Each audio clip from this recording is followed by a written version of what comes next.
All right, so yesterday we went over heat capacity, specific heat capacity. We looked at how to use the specific heat capacity formula, okay? And certainly there'll be a heat capacity problem on your unit exam, okay? But heat capacity is also important in terms of like our global energy transfers that we were talking about yesterday. It's why being close to the ocean affects climate, okay? But today what we're going to look at is latent heat.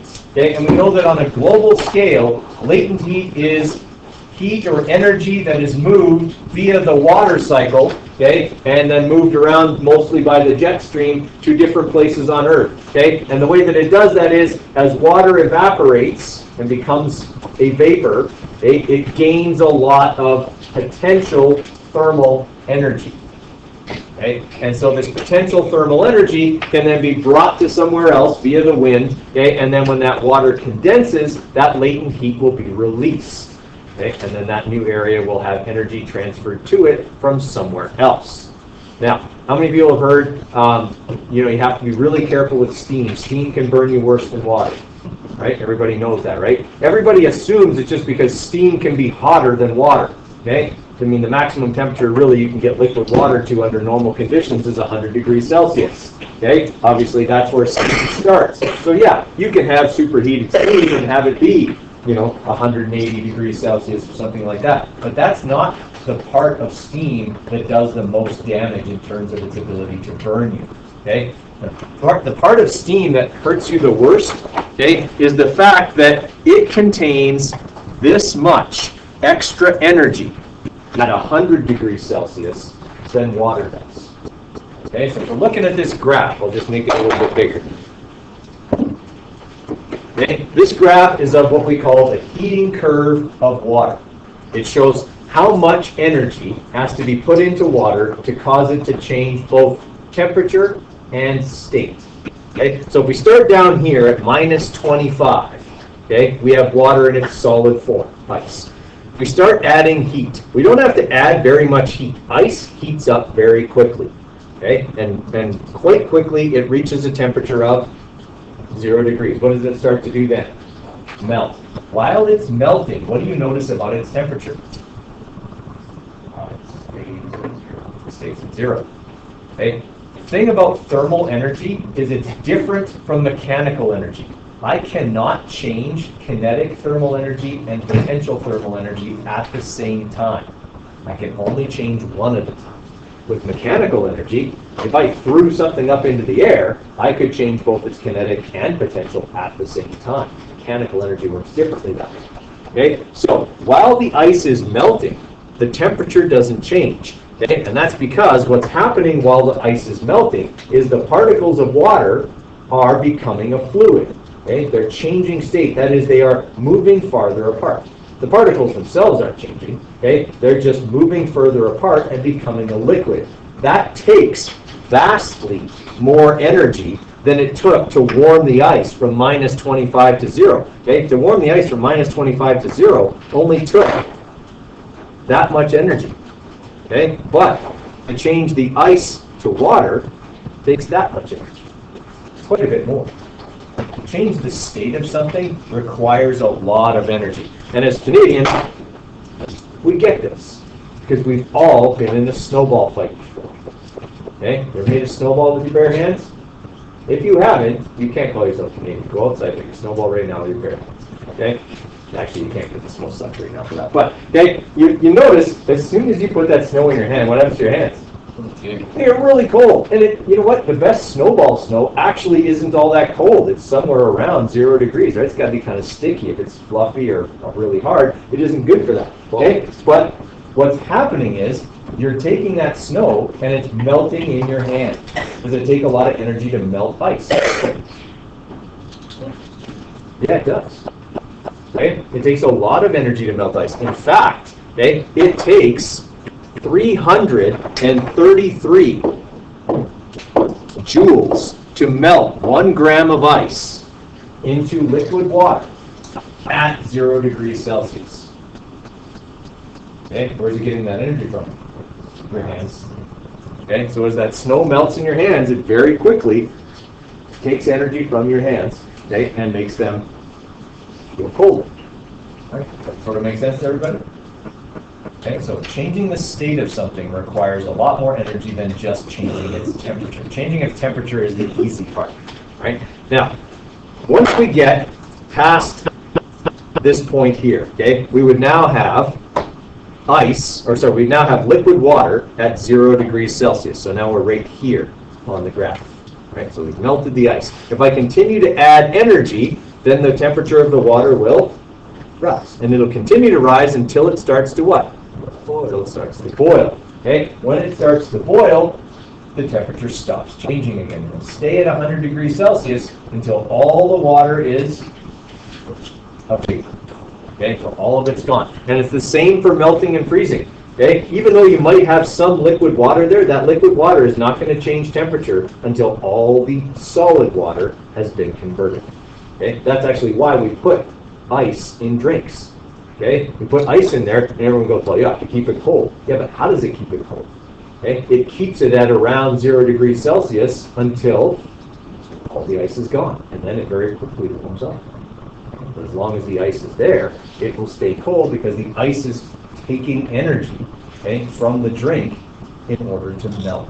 Okay? We're not really heating up the ice. That takes very little energy. When we throw the ice in there, it's probably about -20, okay? But it very quickly reaches 0 and stays at 0, okay? And while it's doing that, it's bringing the temperature of the drink down to 0. They'll stay there until, okay, all the ice is gone. Then the drink will start to absorb energy from the surroundings and it'll go back up. Okay? Making sense?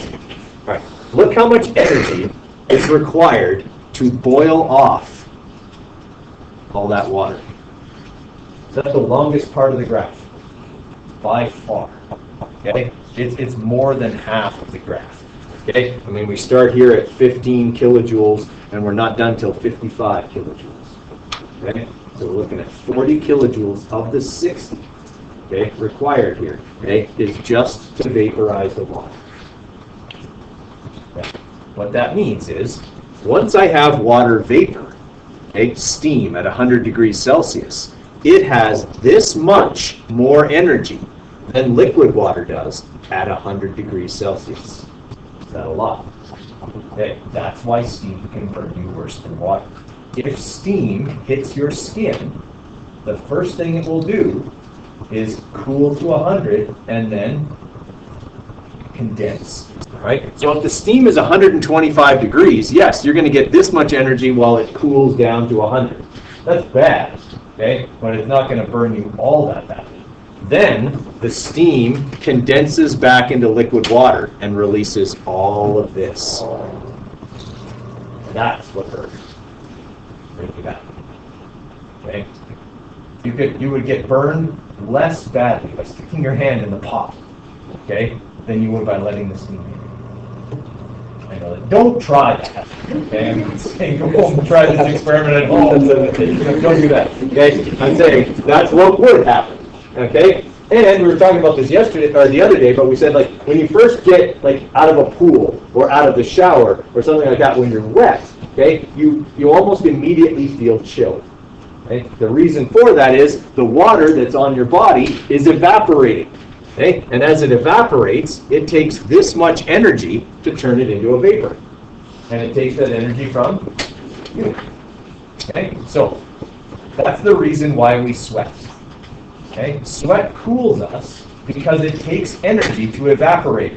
Okay? Now, you've probably all been outside on a hot day. If you just lay there in the sun and don't move around, you feel very, very hot. So you probably noticed that if you start moving around, you actually feel a little bit cooler. Okay? Why does sweat evaporate better if you're moving? Exactly. You're moving through the air, okay? And that movement of air helps to evaporate the water more quickly, so you feel cooler faster. That's why we sit in front of a fan. Okay? You're going to just sit in the sun and cook. Okay? Well, maybe you do. I don't feel like that. But say if you don't want to be hot, you sit in front of a fan. Okay? And the fan, as it blows on you, will help the sweat to evaporate more quickly, and you'll cool off faster. Okay? Now, does that mean people who sweat more cool themselves better? Actually, no. Okay? you're going to be most effective at cooling your body with a very light kind of sheen of perspiration.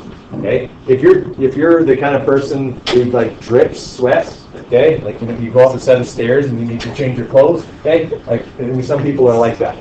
Okay, I went to school with a guy who was like that.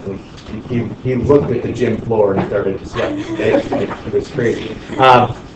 And there's other people, they just get like this little tiny bit of perspiration that goes away. Okay.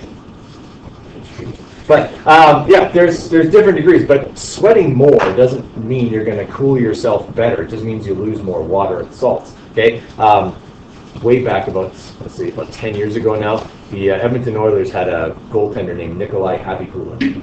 Okay, and this guy, he was a puddle. Okay, like wearing all that goalie gear. Every time there was a whistle, he'd come back to the bench and get a new blocker and a new mitt and a new catcher because they would ring him out. Okay, and they actually caught on the goalie on the crease cam drips of sweat. He had holes drilled in the bottom of his skates so the sweat would drain out of his skates. And they actually caught the drips of sweat coming out of his skates on the crease cam. Okay? Like the guy was just a puddle. That's why the Oilers could never win in a shootout. Okay? By the time they got to the shootout, the guy was like cramping up. He'd lost like 2 liters of water. Okay? Like it was crazy. That and back then. Yeah. And I say that as an Oilers fan. I lived through the hard times. They're still kind of going on a little bit. Okay. All right. So, sweating more doesn't necessarily mean that you're going to cool yourself better. But if you've got water evaporating, it does have a cooling effect. Okay. That's what we're looking at there. Okay. So, if I want to calculate the amount of energy in each one of these sections, I'm going to need different formulas. Okay? We learned one of those formulas yesterday. Anytime there's a temperature change, I can use this formula to calculate the amount of energy involved. Okay? Because I would know the mass of the water. I know it's water, so I know its specific heat capacity, and I know its change in temperature. It's changing. Okay? So I can use that formula. If I try to use that formula here, what's it going to tell me? 0. Well, that's not right. Clearly, energy is being absorbed by the ice as it melts. I can't use this formula here because the temperature is not changing because it's potential thermal energy that's changing here and here. Right? That formula won't work there. So we have 2 new formulas that are super easy. Okay? And you're never going to have to manipulate them. Okay? You just use them to calculate energy depth. Okay? That are going to be useful for those 2 spots. Okay. So, latent heat, okay, is the amount of heat involved in a state change. We call it hidden heat since the energy involved does not result in a change in temperature. Okay, that's why it's called latent. Sensible heat is the kind we can feel, we can detect when it changes. Okay, latent heat is not something we detect. Okay, so we have 2 types of latent heat. There's the specific latent heat of fusion, which we abbreviate L subscript F. Okay, that's involved in melting and freezing. And then there's the specific latent heat of vaporization that's involved in condensing and evaporating. Okay? We abbreviate that L subscript little v.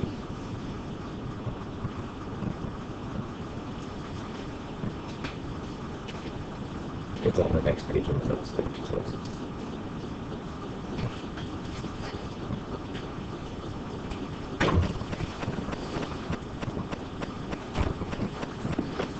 All right. So if we're dealing with melting and freezing, okay, the number is the same. Okay, either energy is going in and it's melting, or energy is being given off and it's freezing. Right. So when water freezes into ice, energy is given off. Okay, that's why if you're making ice cubes in your freezer, okay, your fridge has to run a little bit more. Okay, because as the water freezes into ice, it'll give off energy that the fridge has to take away. Remember, your fridge is a heat pump. Okay, it takes the heat from inside and pumps it out into the surroundings. Okay, allowing things inside to get cooler. All right, so melting or freezing is latent heat of fusion. It's the amount of heat required to melt 1 gram of a substance with no change in temperature. All right, so this is if we're dealing with water, and that's the only substance we're going to deal with. This is at 0 degrees Celsius. So 1 gram of ice into 1 gram of water without any change in temperature. Okay, so the latent heat of fusion for water is 333 joules per gram. That number will always be given to you on the test. It's on your formula sheet for the final. Okay, all of that stuff, you don't have to memorize it. Okay, so that means once I get ice to 0, it'll take 333 joules of energy to melt 1 gram of it. Now, when you make a snowball, how many grams is that? Yeah, quite a bit more. Okay, even if you put like just an ice cube, even a small ice cube in your hand, that's probably 5 to 10 grams worth of water. And if you put an ice cube in your hand and hold it there while it melts, it's going to be uncomfortable. Right? That part of your hand that's touching the ice is going to get pretty cold because it's constantly transferring energy to that ice in order to melt it. Right? So the formula that calculates how much energy is required to melt a certain mass of ice is E equals m for mass times the latent heat of fusion. Right? So your mass would be in grams, and your latent heat of fusion is in joules per gram. So grams cancel, and you're left with joules. Okay? That's why it calculates energy. So you take the number of grams and you multiply by the number of joules per gram, and you'll get the amount of energy required. Okay? So this formula right here is used for that part of it. Okay? Only for that part. Okay? There's a different formula for the vaporization part. Okay, so if I wanted to calculate how much heat is required to melt 3 grams of ice, what would I do?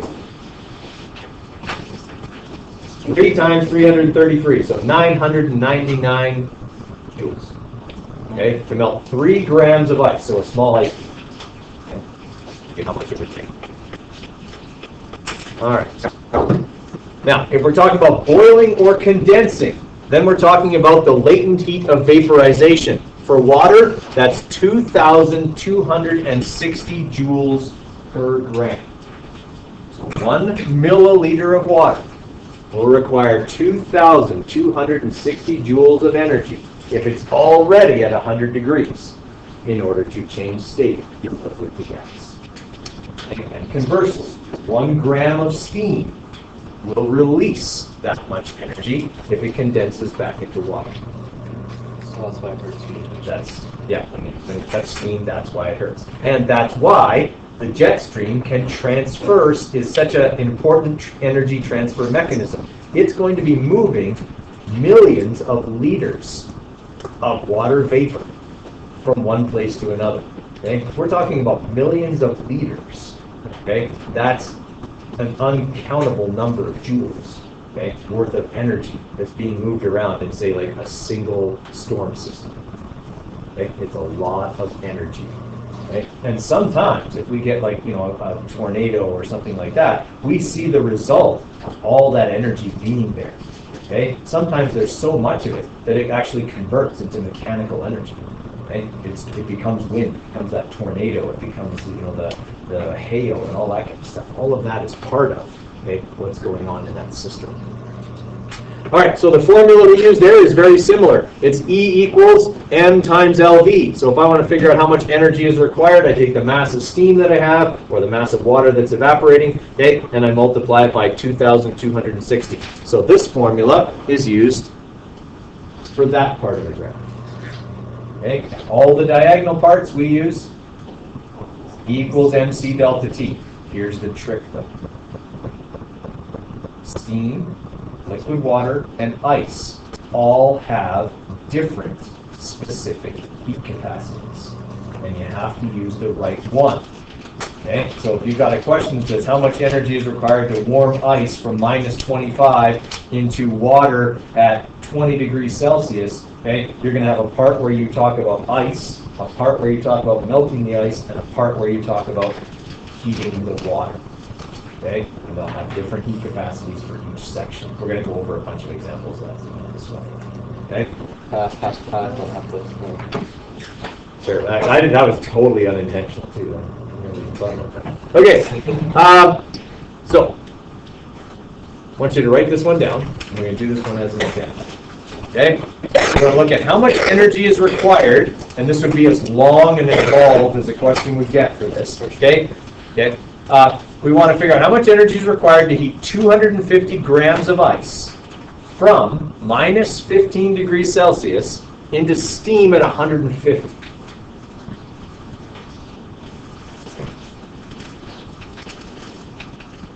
So the first thing I want to do on a question like this is I want to just quickly draw that heating curve of water.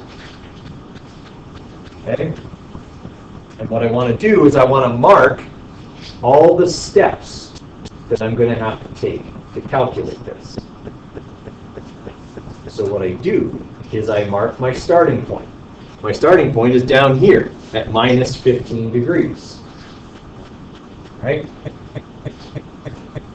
Anywhere where the line changes direction is the end of one step and the start of the next. So how many steps do I have if I'm heating ice from minus 15 to steam at 150? 5. Okay, here's why. First thing I have to do is warm the ice to 0 degrees Celsius. Then I have to melt the ice. Then I have to heat the water. Then I have to evaporate the water. And then I have to heat the steam. 5 separate steps. Okay? Anywhere where the line changes direction is a new step. All right, so I'm going to need to calculate the energy involved in each step.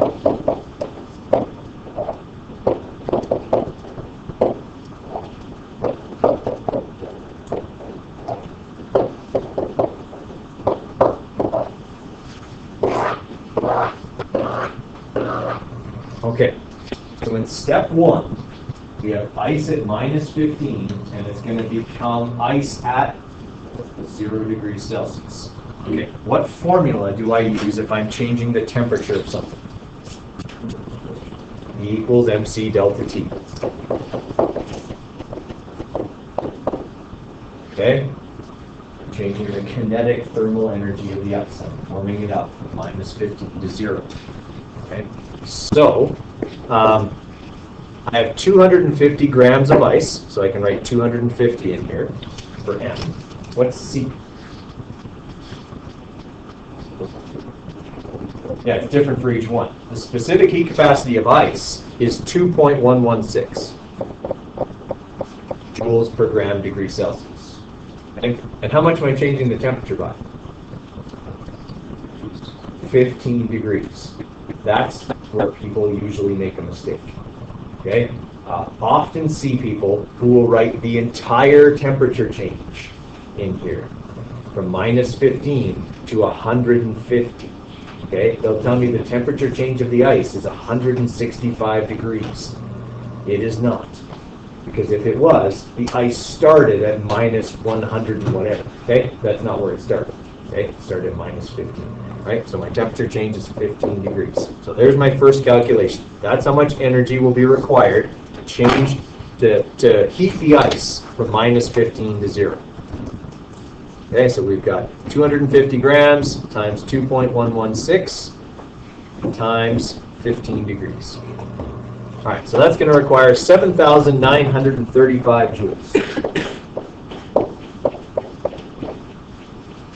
Okay, what's going on in step 2? I'm melting the ice. There's no temperature change in step number 2, so what formula do I use?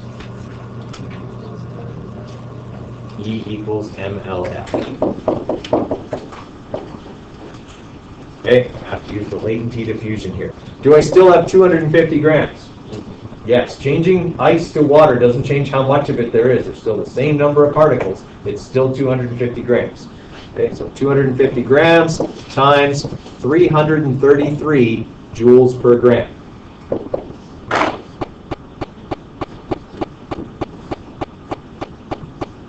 All right, 83,250 joules.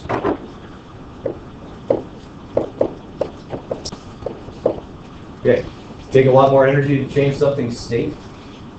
Yeah. Okay, now I'm at step 3. At the start of step 3, I have liquid water at 0 degrees, and I'm heading for liquid water at 100 degrees. What formula do I use? C equals mc delta T. Okay, still have 250 grams, But now I have to use the heat capacity of water, which is 4.2. Okay, and the temperature change is 100 degrees.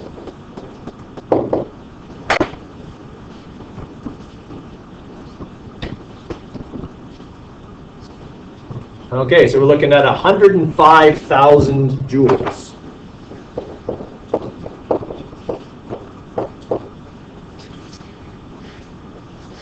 Okay, at the start of step 4, I have liquid water boiling at 100 degrees Celsius. At the end of step 4, I will have steam at 100 degrees Celsius. What formula am I going to use here? E equals MLV, right? Right, so we take our 250 grams and we multiply by LV, which is 2,260 joules per gram.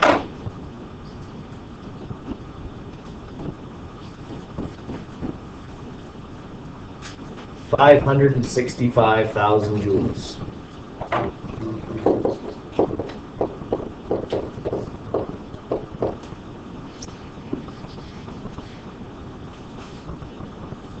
Okay, and then at the start of step 5, I have steam at 100, and I'm heading for steam at 150. What formula do I use? Equals MC delta T. Okay, so that'll be 250 grams times the specific heat capacity of steam, which is 2.02 joules per gram degree Celsius, and I'm changing that by 50 degrees Celsius.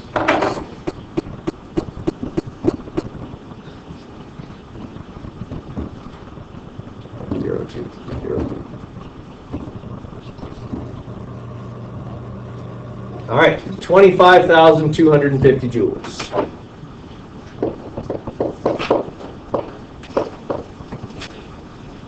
Okay, now what?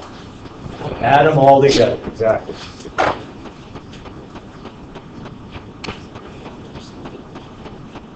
And plus 16 plus 5.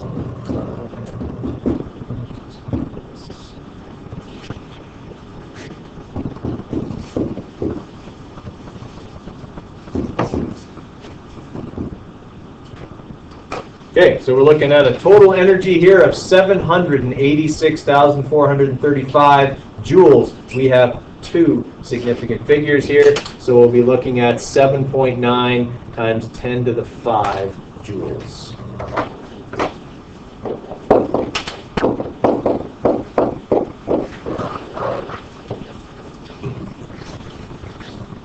Okay, so we don't have to manipulate it. We just have to remember which formulas go with which part of the heating curve. That's the trickiest part for this. Now guys, my question, if it had that many steps on an exam, would be 12-mark question. Yeah, so I wouldn't give you one that would involve all 5 steps on an exam, because A, it would take way too long, and B, it would totally skew the test in favor of that single question. Okay. So I wouldn't do that. Expect probably get one that would have 3 steps. Okay. And that would be an 8-mark question, okay? Because you're going to get a mark for identifying the steps, okay? You're going to get 2 marks for each step, okay? And 1 mark for your final answer. So also draw that line. Yes, I will want you to draw that line. That's effectively your gives, okay? Like you're telling me, I know where this question starts, I know where it ends, and how many steps there will be as a result. Okay, this is one of those questions where, while tedious, it is important to show your work. If you make one tiny mistake and don't show your work and get the wrong answer, what will you get? 0 out of 8, because all you will have written down is a number that is wrong, and that's sad. Okay, so make sure you show your work. I know it's tedious, but show your work. Okay, because I realize that you probably don't need to show me all that stuff, but if you screw up on your calculator, it's pretty important to have done so. All right. I want you guys to try let's say, just give me some answers for 1 through 6, okay? We've talked about a few of them, but some of them you're going to have to think about on your own, okay? Like gardeners who spray their crops with water, okay? Spraying them with water, so they like water them really heavily, okay? Right before a frost, okay? Things like that. So, okay, give me some explanations on 1 through 4, and then try 5 and 6, okay? So 5 and 6, we'll use a bit of math. Kind of like what we just did. I'll give you some time on those, and then we'll have a look at it together. All right, so putting ice cubes in water, why does that make your drink cold? Well, we talked about that earlier, okay? If I put ice into any kind of drink, immediately the drink is going to be warmer than the ice, okay? They will come together in terms of temperature, and eventually both be near zero. But energy is still going to flow from the drink into the ice because the ice needs to melt. It needs to change state. Okay? And so we put ice in there because it can absorb a lot of energy from a drink in the process of changing state from solid to liquid. That will keep the drink cold for a long period of time. Or if you're putting ice in a cooler or something like that, same idea. Okay? You put ice in the cooler and it absorbs the heat from the food, okay, and keeping it cold for a long period. Okay, we also talked about why sweat works. Okay, it takes energy to evaporate water. And the energy to do that comes from your body. Okay, therefore you lose energy to the sweat and you get cooler. Okay, so it works that way. That's why it's important to dress in layers if you're going outside in the cold, right? Especially if you're going to be doing any physical activity in the cold. Your biggest enemy in that case is to get sweaty. Okay? Because if you get sweaty and then you stop that physical activity, the sweat is still going to evaporate. It's going to take the energy from you, and you're going to get hypothermia really quickly. Okay? That's why you want to dress in layers so that you don't get a bunch of clothes wet. Okay? If you just have 1 or 2 layers that get a little bit wet, they'll evaporate and dry as you're working. Or, worst case scenario, you can take those layers off and put dry layers back on. Okay? But if you get sweaty, like really wet, and it's cold outside, you're going to feel really cold really fast. Where's that energy come? Like, it all comes from your body, but you just got to cool down, obviously. But like, where does that energy from your body come from? Like, does it come from your muscles work? Or? Yes, from your muscles working, burning fuel, like burning your sugars and whatever. Yeah, that conversion of chemical to mechanical. Okay. Gardeners will often spray their crops before a frost, especially if it's like fruit, like tomatoes or apples or something like that. Okay, that prevents the products from freezing. So if I water something really heavily and it gets kind of a layer of water on it, and then it drops below freezing, what will happen to that layer of water? It'll freeze. When it freezes, what happens to the energy in it? Give it off. Right, where does it go? Some into the fruit, some into the surroundings, but hopefully enough goes into the fruit to protect the fruit itself from freezing. Okay? Because if an apple or a tomato freezes on the vine or on the tree, no, you're not going to eat it. Okay, it's just going to be gross.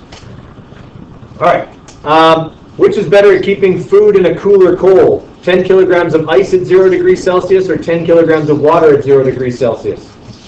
Ice. It can absorb more what? More energy, right? It's further along on the heating curve. Okay? If we look at that just from the heating curve perspective, okay, water's right here. All it can do is absorb energy and get warmer. Ice is here. Okay? So it has all this extra energy that it's capable of absorbing that water cannot. Okay? So we want to use ice because it can absorb more energy. Okay, how much heat is given off when 2 kilograms of water at 0 freezes into ice at 0? How many grams is 2 kilograms? 2,000. All right, E equals MLF. 2,000 grams times 333 should give me 666,000 joules. Okay, for number 6, how much heat is needed to change 0.06 kilograms, that's 60 grams, of water at 100 into steam at 100. Okay, well, E equals M times LV. There's no temperature change here, so I don't need to use E equals MC delta T. So I'll simply have my 60 grams times 2,260, which will give me 135,600 joules. Okay. And I don't think I had 7 on there. You couldn't see it, could you? Okay, so let's have you guys try. Let me try 7 and 8. Okay, so I want to see you identify the steps and then perform the calculations. Okay, same for number 8. Identify the steps, perform the calculations. I'll give you a few minutes on that. Okay, so like we said, first step is we want to draw that heating curve and identify what steps we're going to have. We have ice at -20, so we're starting down here, okay, and we're just melting it, which means we're going to here. Okay, we'll have water at 0 degrees Celsius. How many steps? 2. Okay, we have to heat the ice to 0, then melt the ice. So that's step 1, that's step 2. Okay, so in step 1, right, we have a temperature change going on, so we'll use E equals mc delta T, so that'll be 100 grams times 2.116, the specific heat capacity of ice, and I'm changing its temperature by 20 degrees Celsius. My second step will be to melt that ice, so E equals mLF, that'll be 100 times 333, okay, get those two numbers there. So we have 100 times 2.116 times 20, right, plus 100 times 333. All right, so our total energy required for that one is 37,532 joules. Okay, questions on 7? How many people have done number 8? Give you a couple minutes to finish 8. You're done 8. You can try 9.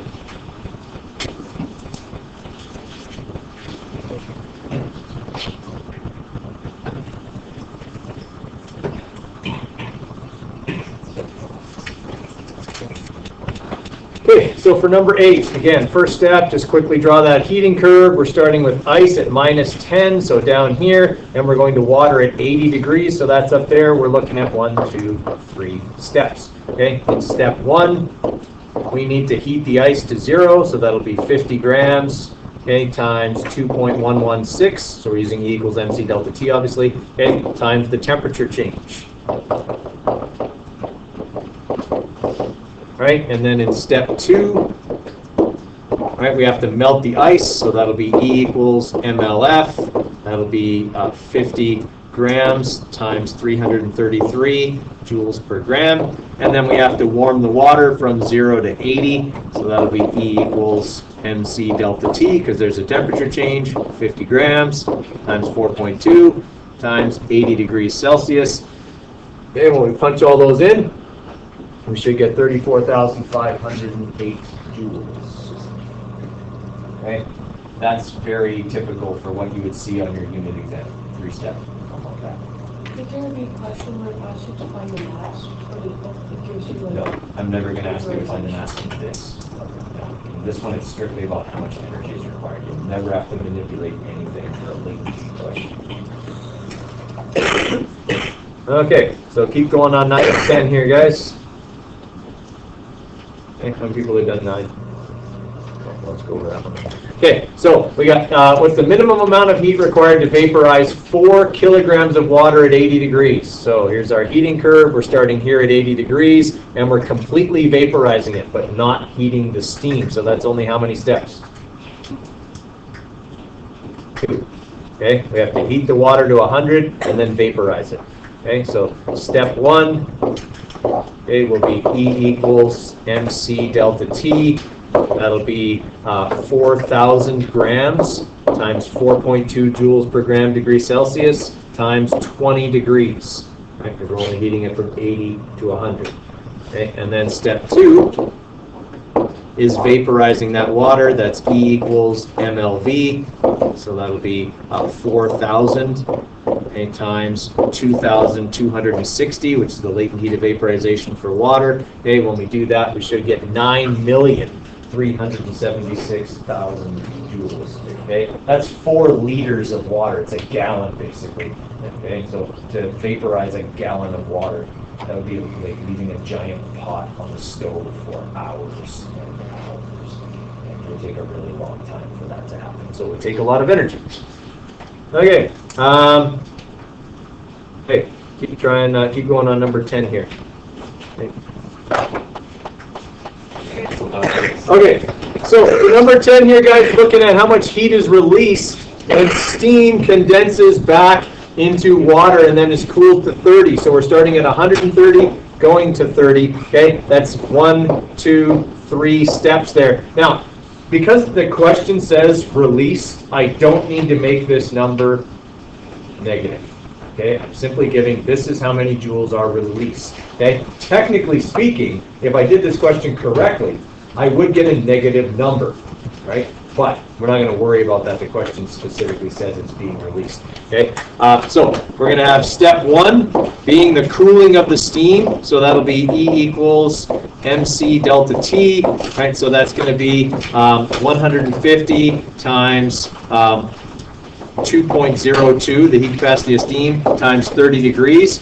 Okay. Step 2 would be the condensing of the steam. So that'll be E equals M times LV, and that'll be 150 times 2,260 joules.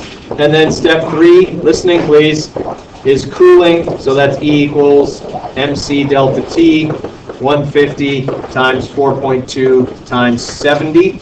Okay, that's the temperature change there. Add those all up and you should get 392,190 joules. Okay, couple of things here, guys.